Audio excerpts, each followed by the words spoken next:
Hello everyone. তো নীলষষ্ঠী এসেই গেল।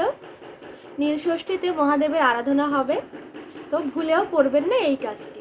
এখন আমি বলবো ভুলেও শিবলিঙ্গে কেন সিঁদুর অর্পণ করবেন না। শাস্ত্র অনুসন্ধান করে দেখলাম যে বলছে শিবলিঙ্গে সিঁদুর অর্পণ করতে নেই। কেন কি সিঁদুর হচ্ছে মঙ্গলসূচক জিনিস।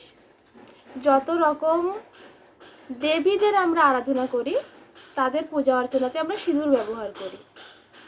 আর শিব হলো রুদ্র, প্রলয় বা ধ্বংসের প্রতীক। প্রতীকী অর্থে দেবতাদের যখন বলা হয়, ব্রহ্মা যেমন সৃষ্টি করেন, বিষ্ণু যেমন পালন করেন, শিব তেমন সংহার করেন। তো তার জন্য শিবলিঙ্গে সিঁদুর স্পর্শ করাতে নেই বা সিঁদুর অর্পণ করতে নেই। এর পরিবর্তে আপনারা শ্বেত চন্দন ব্যবহার করতে পারেন।